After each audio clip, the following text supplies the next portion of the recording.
Hi, welcome to the outskirts of Copenhagen and welcome to the bank.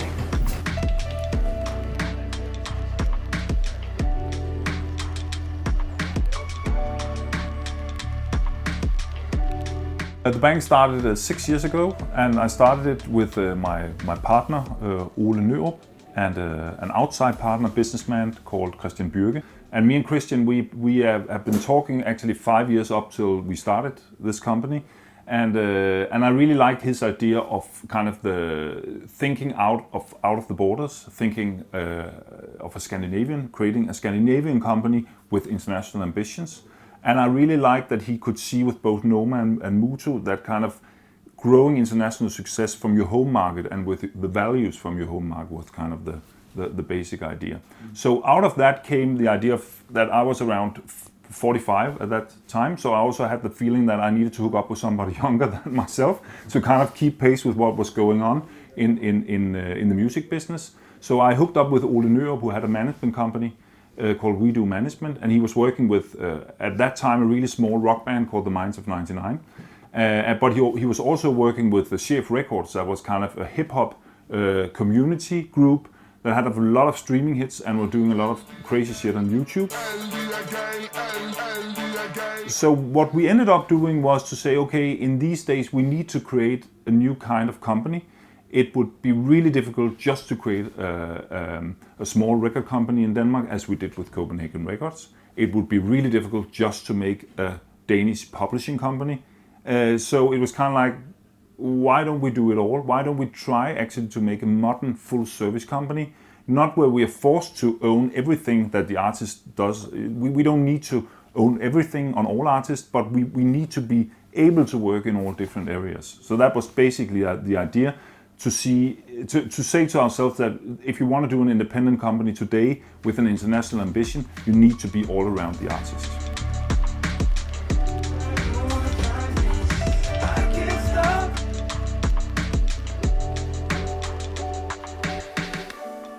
The album in a label world has lost its value. The top level artists can still, sell albums or really stream albums, but for the rest, it's all about the singles. So kind of the role of a label today is just different. We still bring in music that we really like, and our perspective is still the album. And what we use the album for is not to stream a lot in the beginning. We kind of use the album to make an artistic vision for the artist, and then use that album to have something to play when you go out playing live, and then convince the audience through live and through radio primarily, and then kind of grow the following on streaming services out of that. And you could say, I mentioned the Minds of 99, that was a really, really small rock band.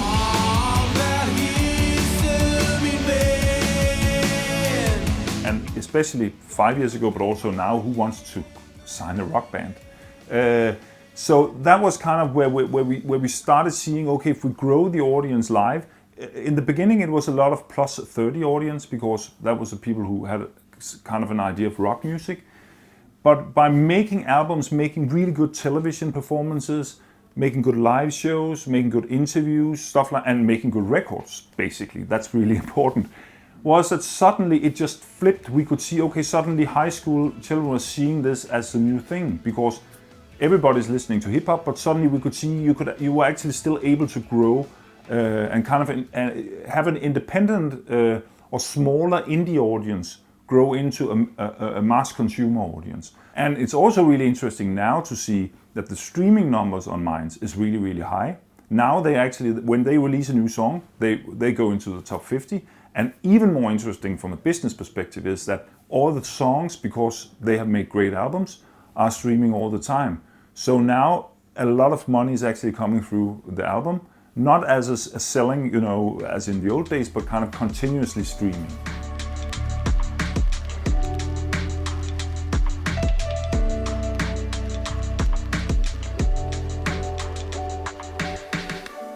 That quote came out of kind of the beginning thoughts of making publishing in Denmark. That was one of the areas, when we started this company 5-6 years ago, I've never been in contact with publishing. And it's also because there's been almost no publishing in Denmark. So it's kind of a business area that has kind of gone away from the Danish market. And then I kind of looked in with fresh eyes, even though I had an age of 45. I never tried it before. So I came from the outside looking into publishing. And it was really interesting for me to see that we were really bad, especially in Denmark, of working together. We have this kind of feeling that you need to, if you have something good, you need to protect it. You need to make sure nobody gets a cut of your thing. Normally you say that the Scandinavians has a common ground, it's welfare societies and stuff like that. But in this area we are really, really different. The Swedes have been extremely good at sharing, and sharing in the sense that, let's have as many people into the studio almost as until the song is there, so we can actually have the international ambition fulfilled. Where the Danish, to put it really simple here, is that you have the feeling that, this is a great song, this must be an international hit. Kind of out of context of what competition you are up against internationally. And then we just have the thought that the feeling was to say, the most interesting thing in publishing is that on label you compete directly. Sony compete, with Universal and Warner and vice versa. And if you have a small independent label, you kind of you compete with the other independent label. Maybe you can do a project together, but that's not kind of the main business. The interesting thing in publishing is that, of course, you're competing with the other publishers, but you need to work with them, because if you have a person who combined, if we have a person at the bank publishing combined with a person at Sony ATV who makes really, really good songs, then they need to work together. Then, of course, your percentage is lowered, but it's just really important to get songs out there and to be part of the international music scene. That's much more important than if you get 10 or 20%. As a Dane, it's still really difficult for me. We need to remind ourselves of that all the time, because we tend to go back in the hole to say, it would actually be nice if we just do this for ourselves. And I really experienced that the Swedes are really, really different on that. And I think that's one of many reasons why they had much more success on the publishing side than the Danes had.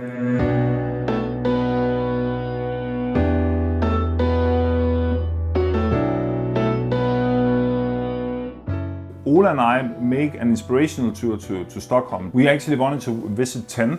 So we went up there and had a meeting with Ola Håkansson. Justin Bieber sa till Keith Richards, vem fan är du?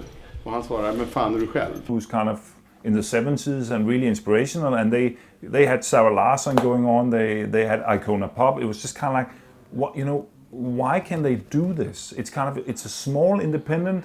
We were just curious. And then Ole took us to the studios and talked to us about how they were actually creating the songs. And we were visiting all these writing teams sitting around just writing pop songs. And it was out of those sessions that both some of the Sarah Larsson songs and especially the big Icona Pop song came out of one of those sessions.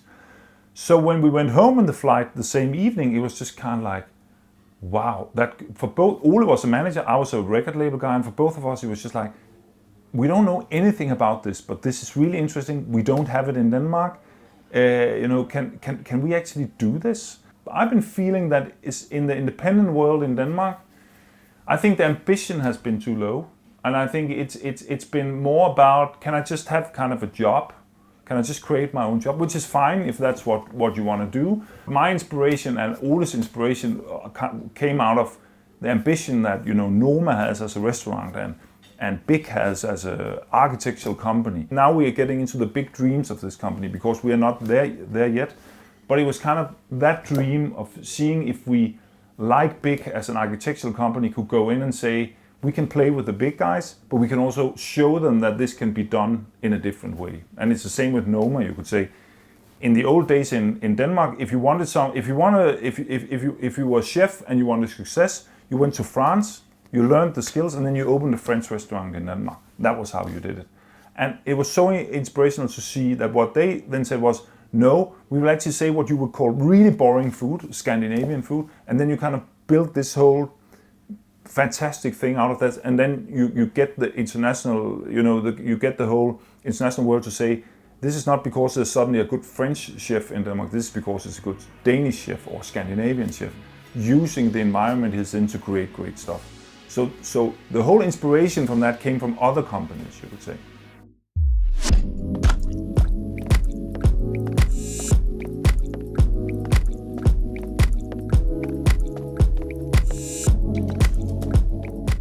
we're trying to build everything around that we meet the right person. I was set up actually with Jesper Mardal from Promos in Aarhus with Ben Malene. And we met and we kind of clicked immediately. So I invited him to be part of the board at the bank. And he was part of the board, I think 1 year, 1.5 years. And then he suddenly popped the question, if, you know, I want to change my setup, maybe, you know, we should open up the bank in Sweden.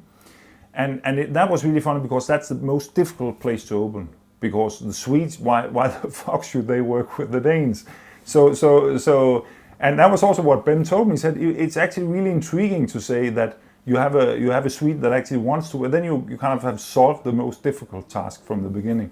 And for me, that was really interesting because then you suddenly, on the publishing side especially, had a branch in the, you know, kind of the mother country in Europe of publishing. Now we can start this out. So we actually did the same, not exactly the same as in Denmark. We started out more moderately, also to kind of keep costs down. But to say the most important thing is we have a small office, but we need studios. So around that, then we have 5 studios in Stockholm and we have 4 studios here. And then you could say, of course, a lot of stuff is going on separately, but it was also important to try to get people to work together. So we kind of started mixing people up so they got to know each other. And actually pretty fast they signed Daniela in Sweden, who started working with Hugo Helmi when we needed to get the follow-up to Please Don't Lie. She was down here and they wrote Wild. So the idea was to say, okay, but on publishing, about writing songs, it's really easy to make people work together. Maybe it's actually, when you want to go international, maybe a strength that you get kind of the different vibes of the countries. So up until now, that has proven out to be a really good idea. And now we're using it really active. In Sweden, we have set up kind of a monthly camp where the Swedish labels, they know that we can write for them. So they can kind of book a time and say, okay, this month it could be Warner. And then we send in the best writers from all countries to write for a Swedish artist. So that's kind of also a way to maybe make an elite inside the company. So you have kind of new signings, but you also have a place that I want to be the person who's sent to Sweden to write for this big artist, you know. So you get both a community, but you also get internal competition.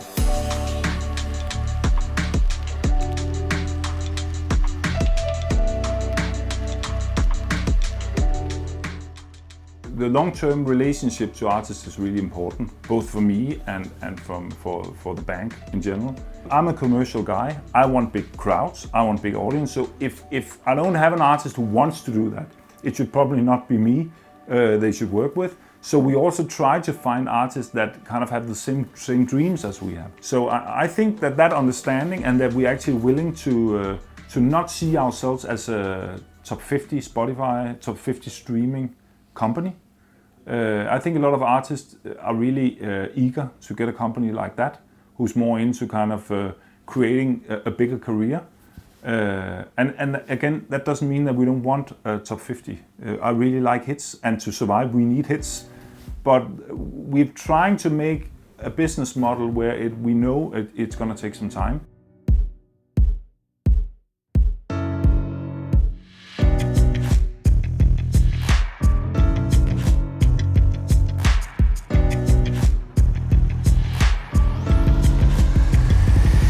For us, Martin, who's kind of the main guy in Savers, he's kind of one of the few you get each decade from a country. And for us, kind of both as a vocalist, as a musician, as a songwriter, for us it's just top level. We need to see if we can actually, by giving him the time to develop his new music, we're really, on the new project, we've really been focusing on him writing songs first, getting basically really good songs, also using Ben as an A&R internally, just saying, okay, we have a publisher whose ears are really good on songs. Why don't we put him in, not as much as an A&R on the whole production thing, but on the songs. So what has been happening is that Martin ended up writing all songs just on piano, where the last time he kind of produced the songs, he wrote the songs while producing them. So this time, the rule was he could only write on piano. So the song needed to be so good that you could just hear it on piano. So in our view, we have created a fantastic album. So now we need to get it out there. And we have a lot of different thoughts of how we can do this. Right now it's with Universal in Scandinavia that we have a really good collaboration with. And they also really believe in the project. In one view, you could say this is a really old-fashioned record. You know, why don't you just make what's on the charts? And how would you ever get this on radio? So we've actually made a record that is so difficult to promote. But for us, it's just kind of like, you know, we also know that the greatest stuff in the music business has been made out of something that you didn't know you wanted. Ben is calling it, not in this connection, but generally is calling it, people are in for a happy surprise. That's where you kind of, when you hear something, it can be pop, it could be rock, it could be jazz, it can be everything, but it's kind of like, oh, I didn't expect that. And then you have the attention.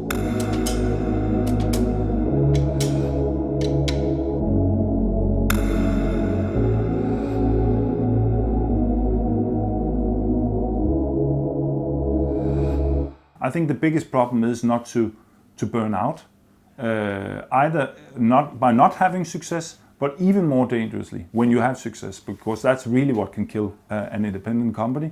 So what you need kind of the structure to be ready to an international success, because it's gonna bring you down. There's so much work as soon as you get that. So you can see if you look around on the teams who have had some success, they kind of end up either stop working or being kind of just part of an international company, or even worse, losing the artist to an international company. So I think the main advice to be find out what you're good at, then become really good at it, and then find like-minded people, and either start a company with big ambition on the company and not only on the artist side, or join somebody like us.